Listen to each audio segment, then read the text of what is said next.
আল্লাহ তাআলা বলেন, ওয়ালাউ তারা ইয ইয়াতাওয়াফাল্লাযীনা কাফারুল মালায়েকা, ওগো নবীজি যদি আপনি দেখতেন বেঈমান নাফরমানের আত্মা কত জঘন্যভাবে ফেরেশতারা কবজ করে, ইয়াদরিবুনা বুজুহাহুম, তাদের চেহারার মধ্যে আঘাত করে, ওয়া আদবারাহুম, তাদের পৃষ্ঠে পিঠের মধ্যে আঘাত করে। তাফসীরের কিতাবে তাফসীর ইবনে কাসিরের মধ্যে উল্লেখ করেছেন, মালায়েকা ফেরেশতা যখন সময় বেঈমান নাফরমান বান্দাটার রূহটাকে কবজ করার জন্য তার পাশে আসে, তার দেহের ভিতরের মধ্যে যখন সময় তার হাতটা ঢুকিয়ে দেয়, এই মুহূর্তে তার আত্মাটা এদিক সেদিক পালানোর জন্য চেষ্টা করে। মুফাসসিরিনে কেরাম বলেন, কখনো আত্মাটা পায়ের মধ্যে যায়, আবার কখনো হাতের মধ্যে যায়, আবার কখনো শরীরের রগের চিপায় চাপায় সে ডুইকা পড়ে, আবার কখনো শরীরের 360টা মাকামের মধ্যে সে দৌড়াদৌড়ি করে। এই মুহূর্তে মালায়েকা ফেরেশতা মানে মৃত্যুর ফেরেশতা তার হাতটা দিয়া ওই নাফরমান বান্দার ভিতরের মধ্যে হাতটা ঢুকিয়ে দেয়। নবীজি বলেন, এত পরিমাণে কষ্ট হয়, তার যেরকম ভাবে চিৎকার করে, সেই চিৎকারটা যদি পৃথিবীর কোনো মানুষ শুনতো তাহলে ওই মানুষের কানের পর্দাটা ফাইটা যাইত, এত ভয়ঙ্কর ভাবে। ওয়াজুকু আযাবাল হারিক, আর ফেরেশতারা ঘোষণা দেয় যে তোমরা তোমাদের দুষ্কার্যের প্রতিদান হিসাবে শাস্তি পেয়ে পেয়ে দুনিয়া থেকে জঘন্যতম ভাবে তোমরা বিদায় হও। এই হলো কোরআনের বর্ণনা। আরো তো অনেক বর্ণনা আছে, আবার হাদিসের মধ্যেও নবীজি উল্লেখ করেছেন যে একজন সাহাবী হযরত বারা ইবনে আযিব রাদিয়াল্লাহু তাআলা আনহু তিনি বলেন, যে হাদিসটা মুসনাদ আহমদের মধ্যে এসেছে, তিনি বলেন, আমরা একবার নবীজির সাথে এক আনসারী সাহাবীর জানাজার নামাজ পড়ার জন্য বাহির হইলাম। খরাজনা মা রাসূলিল্লাহি সাল্লাল্লাহু আলাইহি ওয়াসাল্লাম ফি জানাজাতি রাজুলিন মিনাল আনসার। বারা ইবনে আযিব বলেন, আমরা একবার আল্লাহর নবীর সাথে একজন আনসারী সাহাবীর জানাজার নামাজ পড়ার জন্য বাহির হলাম। ওই সাহাবীর জানাজার নামাজ পড়তে গিয়ে দেখি এখনো ওই সাহাবীর কবরটা খনন করা হয় নাই। তো নবীজি কবরের পাশে বসে গেলেন, আমরাও নবীজির সাথে এমন ভাবে বসলাম, কান্না রুউসিনা বিত্তাইর, যেন মনে হয় আমাদের মাথার উপর পাখি এসে বসতে পারবে, এত নম্রভাবে বসলাম। আর নবীজির হাতে ফি বিয়াদিহি উদু, নবীজির হাতে একটা লাঠি ছিল, যেই লাঠি দিয়া ইয়ানকুতু বিহি ফিল আরদ, জমিনের মধ্যে নবীজি আঁকাআঁকি করতেছেন, কিন্তু নবীজি কোনো কথা কয় না। অনেক কম সময় পর্যন্ত নবীজি কোনো কথা কয় না, সাহাবায়ে কেরামও কোনো কথা কয় না। হঠাৎ করে নবীজি মাথা উঠালেন, মাথা উঠিয়ে বললেন, ইস্তাইযু বিল্লাহি মিন আযাবিল কবরি মাররাতাইনি আও সালাসান। নবীজি বললেন, ও সাহাবাদের দল, তোমরা শুনো, এই কবরের আযাব থেকে তোমরা পানাহ চাও। এই কথাটি নবীজি 2 বার অথবা 3 বার বললেন। তারপরে নবীজি বলেন, ফা ইন্নাল আবদাল মুমিনা ইযা কানা ফি ইনকিতা'in মিনাদ দুনিয়া ওয়া ইকবালিন মিনাল আখিরা নাযালা ইলাইহি মালাইকাতুম মিনাস সামা। নবীজি বলেন, যখন কোন আল্লাহর বান্দা, পিয়ারা বান্দা, মুমিন বান্দা দুনিয়া থেকে বিদায় নেওয়ার সময় হয়, দুনিয়া থেকে সে পাড়ি দিয়ে আখিরাতের দিকে সে রওনা হয়, নাযালা ইলাইহি মালাইকাতুম মিনাস সামা, তার নিকট আসমান থেকে অসংখ্য অগণিত ফেরেশতারা এসে যায়। সুবহানাল্লাহ। যেই ফেরেশতাদের চেহারা বিদুল উজু, এত নুরান্বিত চেহারা থাকে, ধবধবে সাদা। নবীজি বলেন, কান্না উজুহাহুমুশ শামসু, যেন মনে হয় ওই ফেরেশতাদের চেহারা থেকে সূর্য উদিত হয়। আল্লাহু আকবার। যেন মনে হয় ওই ফেরেশতাদের চেহারা থেকে সূর্য উদিত হচ্ছে, এত নুরান্বিত ফেরেশতা। ওই ফেরেশতারা ওই মুমিন বান্দার নিকট আসার পরে হাত্তা ইয়াজলিসু মিনহু মাদ্দাল বাসারি, ওই মুমিন বান্দার যে দুইটা চোখ আছে, দুইটা চোখের দৃষ্টির শেষ সীমানা পর্যন্ত দুইটা কাতার হইয়া বইসা যায়, দুইটা কাতার হয়ে বসে। ওই ফেরেশতাদের সাথে দুইটা জিনিস থাকে। এক নাম্বার মাহুম কাফনুন মিন আকফানিল জান্নাহ, জান্নাতের কাফনের কাপড় থাকে। দুই নাম্বার ওয়াহানুতুম মিন হানুতিল জান্নাহ, জান্নাতের সুগন্ধি, জান্নাতের সুগন্ধি নিয়া ওই মুমিন বান্দার নিকট তারা উপস্থিত হয়। আর যখন সময় হাত্তা ইয়াজিউ ইলাইহি মালাকুল মাউত, যখন সময় মালাকুল মাউত মানে মৃত্যুর ফেরেশতা আসার সময় হয়, ওই মালাকুল মাউত আসে। আসার পরে হাত্তা ইয়াজলিসু ইনদা রাসিহি, তার মাথার নিকট এসে বসে। এবং মাথার নিকট আসার পরে আয়েশা বলে, আইয়াতুহান নাফসুত তাইয়্যিবা, হে পবিত্র আত্মা। কোন বর্ণনায় আছে আইয়াতুহান নাফসুল হামিদা, হে প্রশংসনীয় আত্মা, উখরুজি, তুমি বাহির হও। এইরকম ভাবে একটা ডাক দিয়ে বলে তুমি বাহির হও।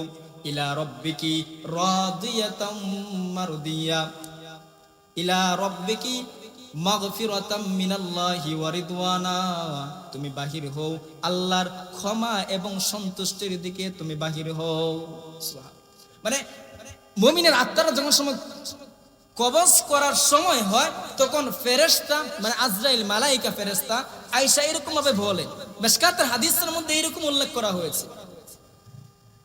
তারপরে নবীজি বলেন, যখন সময় সম্মান দিয়ে মুমিন বান্দার রূহটা কবজ করে নিয়ে যায়, মালাইকা ফেরেশতার হাতের মধ্যে তার রূহটা আসার পরে ওই যে সাদা চেহারা বিশিষ্টওয়ালা ফেরেশতারা আসছিল, তারা তখন সময় সেই মালাইকা ফেরেশতাকে বলে, ও আল্লাহর ফেরেশতা, আপনি ওই মুমিন বান্দার আত্মাটাকে আমাদের জান্নাতের কাফনের কাপড়ের মধ্যে দিয়ে দাও। সুবহানাল্লাহ। মনে আছে তো যে দুইটা জিনিস নিয়ে আসছিল, এক নম্বর জান্নাতের কাপড়, দুই নম্বর সুরভি সুগন্ধি নিয়ে আসছিল। তো ফেরেশতারা বলতেছে এটা আমাদের কাছে দিয়ে দাও। তার আত্মাটা তাদের জান্নাতের কাফনের কাপড়ের মধ্যে দেওয়ার পরে তুমিন হানুতিল জান্নাত, আত্মাটার ভিতরে তারা সুগন্ধি মাখায়, আতর মাখায়, আতর মাখিয়ে আসমানের দিকে রওনা হয়। আসমানের মধ্যে যাওয়ার পরে ওই প্রথম আসমানের মধ্যে যায়, প্রথম আসমানের মধ্যে গিয়া ওই আসমানের মধ্যে সালাম দেয়। ভিতর থেকে সালামের জবাব আসে। প্রথম আসমানের ফেরেশতার নাম হলো হযরত ইসমাঈল আলাইহিস সালাতু ওয়াস সালাম। সেই ইসমাঈল আলাইহিস সালাতু ওয়াস সালাম সালামের জবাব দেন এরকম ভাবে, ফায়াস্তাফতিহুনা বিহা, তাদের মধ্যে যখন সময় একটা কথোপকথন হয় তখন ইসমাঈল আলাইহিস সালাতু ওয়াস সালাম বলেন, ও আল্লাহর বাহিনীরা, আপনারা কি এমন একটা দামি জিনিস নিয়ে এসেছেন যেই জিনিসটা এত দামি আর এটার মধ্যে এত সুগন্ধি আছে, এটা কেমন জিনিস, এটা কার আত্মা? তখন সময় ফেরেশতারা জবাব দেয়, ও ইসমাঈল আলাইহিস সালাতু ওয়াস সালাম, এটা হলো জমিনের অমুকের পুত্র অমুকের ছেলের আত্মা। সুবহানাল্লাহ। তাহলে মৃত্যুর পরেও প্রথম আসমানের মধ্যে বাবার নামটা যায়। এজন্য সন্তান যদি সুসন্তান হয় সেই বাবারও উন্নতির মাকাম আছে। মইরা গেলেও কোথায় যায়? প্রথম আসমানের মধ্যে বাবার নামটা যায়। এটা আমাদেরকে ফলো রাখতে হবে। এজন্য সন্তানদেরকে সুশিক্ষা দিতে হবে, ইলমি মাদারিসের শিক্ষায় সুশিক্ষিত করতে হবে, তাহলে ছেলেটা মুমিন হবে আপনি আশা রাখতে পারেন। যে প্রথম আসমানের মধ্যে একজন ফেরেশতা আছেন, ওই ফেরেশতার নাম হলো হযরত ইসমাঈল আলাইহিস সালাতু ওয়াস সালাম। ইসমাঈল আলাইহিস সালাতু ওয়াস সালামের পিছনে উনার আন্ডারে 12,000 ফেরেশতারা কাজ করে। সুবহানাল্লাহ। ইসমাঈল আলাইহিস সালাতু ওয়াস সালামের পিছনে 12,000 ফেরেশতা কাজ করে, আর এই 12,000 এর প্রত্যেকের পিছনে আরো 1 লাখ করে কাজ করে। তাহলে চিন্তা করুন আল্লাহ পাক কত লক্ষ কোটি ফেরেশতা নিয়োজিত রেখেছেন এক একজন ফেরেশতার পিছনে। এইরকম ভাবে ইসমাঈল আলাইহিস সালাতু ওয়াস সালামের সাথে প্রথম আসমানের মধ্যে যখন সময় কথোপকথন হয়, এবার দ্বিতীয় আসমানে যায়, তৃতীয় আসমানে যায়, চতুর্থ আসমানে যায়, পঞ্চম আসমানে যায়, ষষ্ঠ, সপ্তম, 7 নম্বর আসমানের মধ্যে যাওয়ার পরে আল্লাহ তাআলা ঘোষণা দেন, ও আমার ফেরেশতারা, উকতুব কিতাব আবদি ফি আল্লিয়িন, আমার বান্দার আত্মাটাকে আর উপরে ওঠানোর দরকার নাই, আমার বান্দার আত্মার আমলনামাটাকে তোমরা ওই ইল্লিয়িন নামক আরামদায়ক সম্মানিত জায়গায় তোমরা লিপিবদ্ধ করে দাও। মনে রাখবেন, একটা মানুষ মারা গেলে তার তিনটা জিনিস অবশিষ্ট থাকে, এটাকে মনে রাখেন। আত্মাটা, দেহ থেকে আত্মা কোথায় আছে? ইল্লিয়িনের মধ্যে। একটা মানুষ যখন সময় মারা যায় তখন তার বডিটা থাকে, তার আত্মা থাকে এবং তার আমলনামা থাকে। বডি মানে দেহ। তো ফেরেশতারা আত্মাকে নিয়ে গেছে সাত আসমানের উপরে, সেখান থেকে আত্মা থেকে পৃথক করে আমলনামাকে আলাদা করা হয়েছে এবং আমলনামা দেওয়া হয়েছে ইল্লিয়িনে। এখন আল্লাহ তাআলা যে বলছিলেন জমিনের দেহের মধ্যে দিয়ে দাও, আমরা আত্মীয় স্বজন পাড়া প্রতিবেশীরা কি করি, সেই দেহটাকে আমরা মাটির নিচে কবরে ফুইতে রাখি, মানে গাইতে রাখি, কবর দিয়ে ফেলি। তো আল্লাহ তাআলা যে বলেছেন আমার বান্দার আত্মাটাকে কবরের মধ্যে দিয়ে দাও, মাটির মধ্যে দিয়ে দাও। তো আমরা যখন সময় দাফন করে ফেলি তখন সময় ফায়াতিয়ানিহি মালাকান, দুইজন ফেরেশতা আসে। যেই ফেরেশতারা এসে ফায়ুজলিসানিহি, তাকে উঠাইয়া বসায়। কোন কোন বর্ণনায় আছে, আবু দাউদের বর্ণনায় আছে ফায়ুকিদানিহি, একই অর্থ, তাকে উঠাইয়া বসায়। উঠাইয়া বসানোর পরে ফায়ুস আলানিহি, যে প্রশ্ন করে, তিনটা প্রশ্ন করে, মার রাব্বুকা ওয়া মা দীনুকা ওয়া মান নাবিয়্যুকা, অথবা ওমান হাদার রাজুলুল লাযী বুইসা ফীকুম। এটা সবাই জানে। ইমানদার পটপট টাস করে উত্তর দিয়ে ফেলে যে মার রাব্বুকা রাব্বি আল্লাহ ওয়া মা দীনুকা দীনিয়াল ইসলাম ওমান হাদার রাজুলুল লাযী বুইসা ফীকুম, ওই যে লোকটাকে তোমাদের মাঝে পাঠানো হয়েছিল সে কে? তখন সময় ইমানদার জবাব দেয় হাযা নাবিয়্যুনা মুহাম্মাদুর রাসূলুল্লাহ সাল্লাল্লাহু আলাইহি ওয়াসাল্লাম। ফেরেশতারা আশ্চর্য হয়ে যায়, আইনা ওয়াজাদতা হাযা, আপনি এগুলো কোথায় পেয়েছেন? তখন সময় ইমানদার বান্দা জবাব দেয় করাআতু কিতাব, ইমানদার বান্দা জবাব দেয় আমি এগুলো আল্লাহর কিতাবের মধ্যে পেয়েছি। ফেরেশতারা আবার জবাব প্রশ্ন করে, তো কিতাবের মধ্যে পেয়েছো, তুমি এটার দিক লাইন কোথায়, কেমনে শিখেছো, কিভাবে পেয়েছো? কারণ দুনিয়া তো এটা লোভনীয় স্থান। তখন সময় ইমানদার বান্দা জবাব দেয় মাদ্রাসা মসজিদের সাথে আমার সম্পর্ক ছিল, ওলামা হযরতের সাথে সম্পর্ক ছিল, আমার ছেলে নেককার ছিল, আমার ছেলেকে আমি কোরআন হাদিস শিখিয়েছি। তো আমার ছেলে যা বলেছে, মসজিদের ইমাম সাহেব যা বলেছে, শাইখুল হাদিস মুহাদ্দিস সাহেব, মাদ্রাসার মুহতামিম যা বলেছে, আমি সে অনুযায়ী আমল করেছি বিধায় আজকে আমি আপনাদের সামনে সেই জবাবগুলো দিতে সক্ষম হয়েছি। তখন আল্লাহ তাআলা বলেন সাদাকা আবদি, ও আমার ফেরেশতারা, আমার বান্দা সত্য বলেছে। আফরিসুহু মিনাল জান্নাহ, তখন সময় আল্লাহ তাআলা বলেন আফরিসুহু মিনাল জান্নাহ, আমার বান্দার কবরের মধ্যে জান্নাতের বিছানা বিছিয়ে দাও। ওয়া আলবিসুহু মিনাল জান্নাহ, আমার বান্দার কবরের মধ্যে জান্নাতের পোশাক পরিয়ে দাও। ওয়াফতাহু লাহু বাবান ইলাল জান্নাহ, আমার বান্দার কবর থেকে জান্নাত পর্যন্ত জান্নাতের একটা দরজা খুলে দাও। সুবহানাল্লাহ, আল্লাহু আকবার। কবর থেকে যখন সময় জান্নাতের দরজা খুলে দেওয়া হবে, ইমানদার বান্দা তাকিয়ে দেখে যে জান্নাতের ভিতরে কত সুন্দর সুন্দর ডাগর ডাগর চক্ষু বিশিষ্টওয়ালা রমণীরা বসে আছে। কেউ আবার তাকে হাত দিয়ে এরকম ভাবে ইশারা করছে, আবার কেউ মুস্কি হাসতেছে। ইমানদার বান্দা ওই হুরে গিলমানদেরকে ধরার জন্য হাতটা বাড়িয়ে দেয়। আল্লাহ তাআলা বলবেন ও আমার বান্দা, এখনো তোর সময় হয় নাই, এখনো তোর সময় হয় নাই। নামকা নাউমাতুল আরুস, তুমি এমন ভাবে ঘুমিয়ে যাও, একটা নতুন বর যখন সময় তার নববধূকে নিয়ে ঘুমায়, ওই রকম ভাবে তুমি ঘুমিয়ে যাও।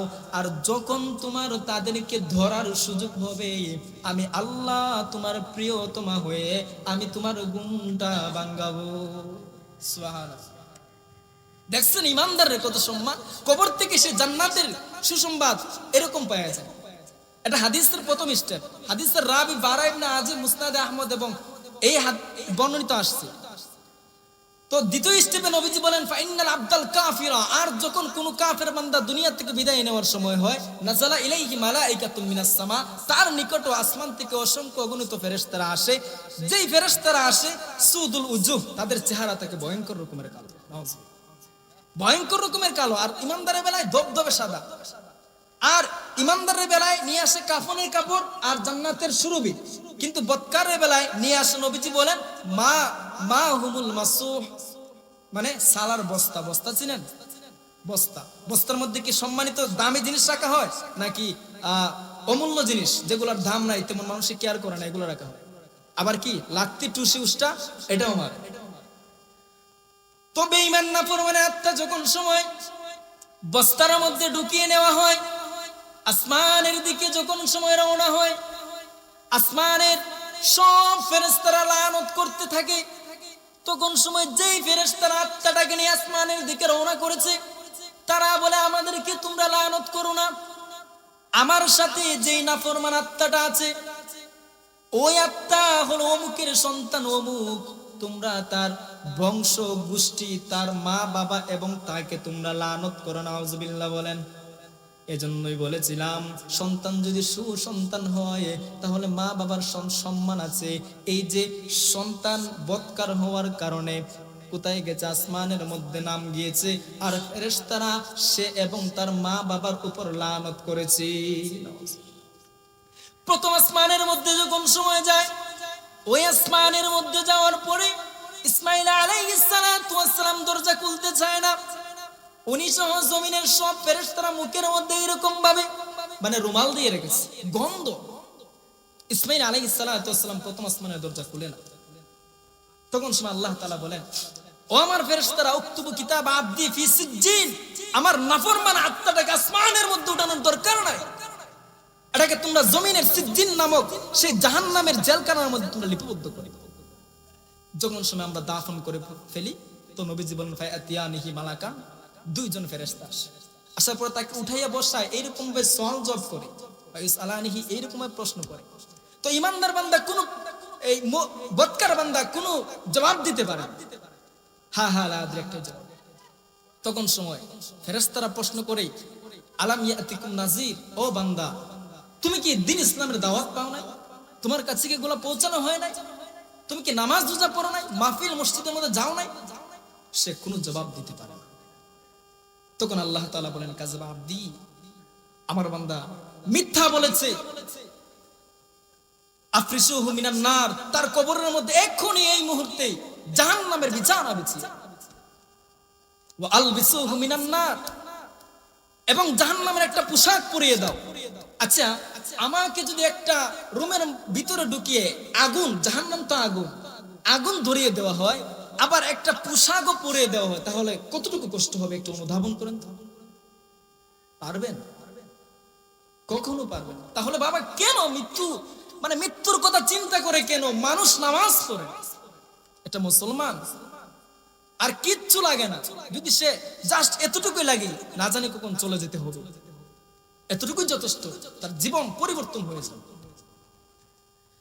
তো আল্লাহ তাআলা বলেন, তখন আল্লাহ তাআলা বলবেন ওয়া আলবিসুহু মিনান নার, কবরের মধ্যে জাহান্নামের পোশাক পরিয়ে দাও।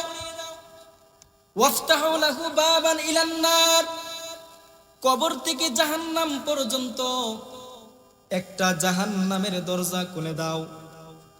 এই যে কবর থেকে যখন সময় জাহান্নাম পর্যন্ত দরজা খুলে দেওয়া হবে, ফায়াতিহা মিন শিদ্দিহা ওয়া হাররিহা ওয়া সামুমিহা, কবরের গরম বাতাস, গরম অগ্নিশিখা, গরম তাপ যখন সময় বান্দার কবরের মধ্যে ঢুকতে লাগবে, বান্দা তখন সময় চিৎকার করবে। শুধু চারদিকে আগুন আর আগুন দেখতে দেখতে থাকবে। যে আগুন দেখা সম্পর্কে নবীজি বলেন, যদি কোনো মুসলমান মুমিন বান্দা নামাজ না পড়ে, সে যদি কবরে যায়, কবরে যাওয়ার সাথে সাথে সর্বপ্রথম তার সাথে কবর যে ব্যবহার করে সেটা হলো, কবর তাকে এমন ভাবে চাপ দেয় যে দুইটা পাঁজরের এই যে হাড্ডিগুলা একটা আরেকটার ভিতরে ঢুকিয়ে দেয়। এই হাড্ডিগুলো একটা আরেকটার ভিতরে ঢুকিয়ে দিবে, যে বেনামাজের শাস্তি, এক নাম্বার শাস্তি। দুই নাম্বার নবীজি বলেন ওয়ায়ুকাদু আলাইহি ফিল কবরি নার, কবরের মধ্যে আগুন দেওয়া হবে। এটা সাধারণ আগুন নয় বাবা, দুনিয়ার আগুন তো আপনার চামড়া পুড়ে ফেলে, এই যে পোশাক পুড়ে ফেলে, কিন্তু কবরের আগুন, জাহান্নামের আগুন কলিজা পর্যন্ত পুড়িয়ে ফেলে। আমি রহমানের কথা বলি, কোরআনের কথা। নারুল্লাহি মুকাদাতুল্লাতি তাত্তালি আলাল আফিদা, এটা কলিজা পর্যন্ত পুড়িয়ে ফেলে। 2 নাম্বার শাস্তি গেছে। 3 নাম্বার যে শাস্তিটা দেওয়া হবে, ওয়াইসাল্লাতু আলাইহি ফিল কবরি সুবা, তার কবরের মধ্যে ভয়ঙ্কর রকমের বিশাল বড় একটা অজগর সাপ দেওয়া হবে। শুধু অজগর সাপ, দুনিয়ার সাপ। দেখেন, শুনেন নবীজি কি বলতেছে। নবীজি বলেন, যেই সাপের চোখ হবে আগুনের চোখ, আইনাহু মিনান নার, সাপের চোখ হবে আগুনের চোখ, ওয়াসফারুহু মিন হাদিদ, সাপের নখ থাকবে, আঙ্গুল থাকবে, এই আঙ্গুলগুলো হবে লোহার নখ হবে। এক একটা নখ কত বড়, আমার আঙ্গুলের মতো, হাতির আঙ্গুলের মতো। গরু, দুনিয়ার মধ্যে সর্ববৃহৎ প্রাণীর পা কোন, মানে প্রাণী কোনটা? হাতি, তার পা অনেক বড়। কিন্তু ওই সাপের পাটা এত বড় যে নবীজি বলেন, একটা আঙ্গুলের পাশ দিয়া আরেকটার পাশে যাইতে গেলে 1 দিন পরিমাণ সময় লাগবে। চিন্তা করেছেন? 1 দিন পরিমাণ সময় লাগবে এত বড় সাপ দেওয়া। এজন্য নবীজি সাহাবায়ে কেরামদেরকে কবরের সামনে কবরের হাদিসটা শুনাইলেন, যে নবীজি বলেন, প্রতিদিন আমাকে, আপনাকে, সভাপতিকে, সবাইকে কবর ডেকে ডেকে বলে, আনা বাইতুল ওয়াহদা, আমি হলাম একাগ্রতার ঘর, একা থাকার ঘর।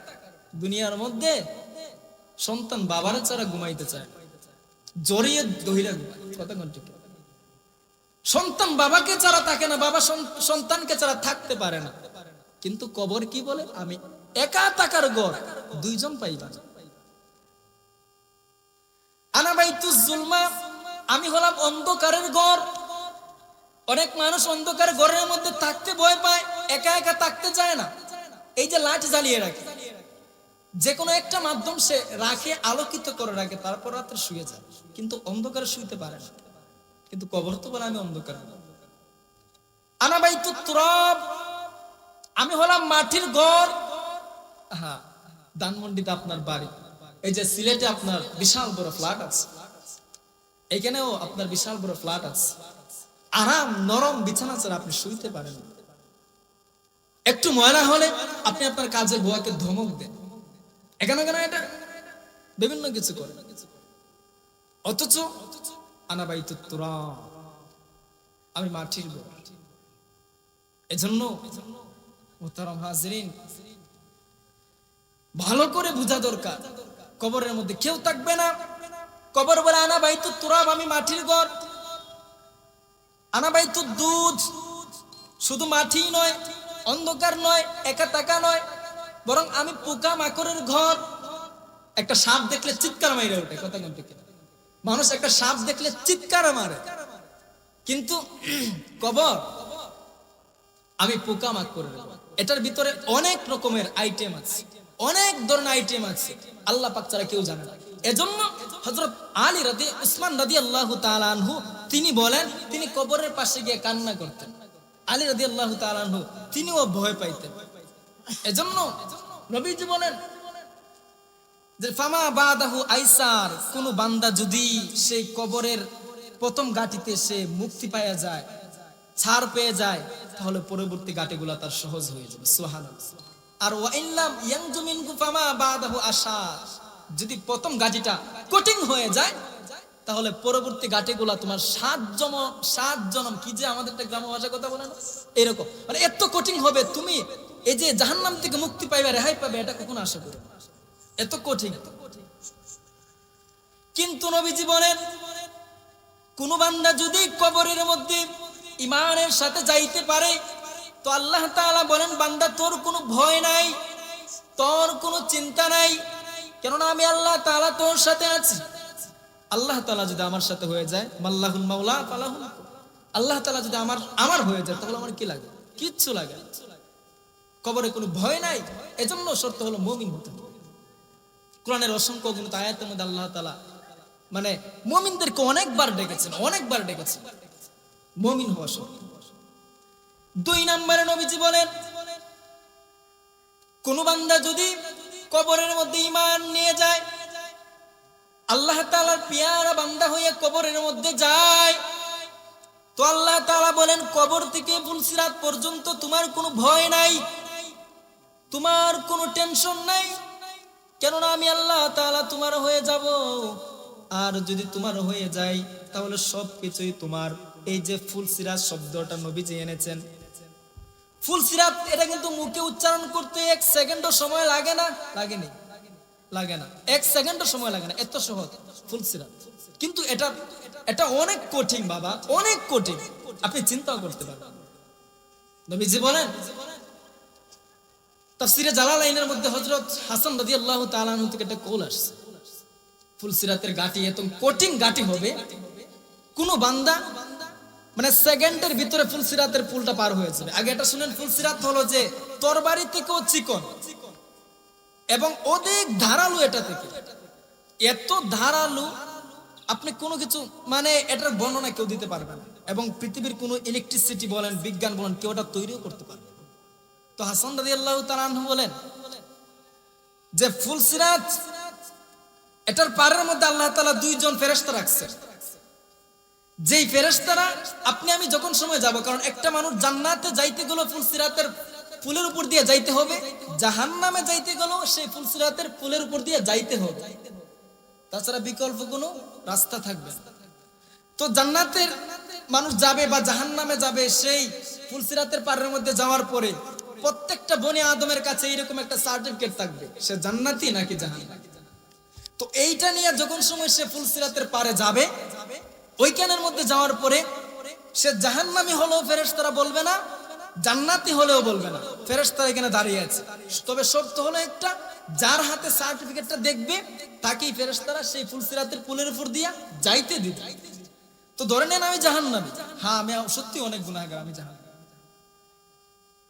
আল্লাহ পাক আমাদেরকে বড়দের সোহবতি, আমাকে এবং নেককারের কাতারে আমাকে কবুল করুন, বলুন আমিন। তো যখন সময় বান্দা যাবে, যাওয়ার পরে ফেরেশতারা কিচ্ছু বলবে না, আপনি যাইতে পারেন, বলবে যাবে।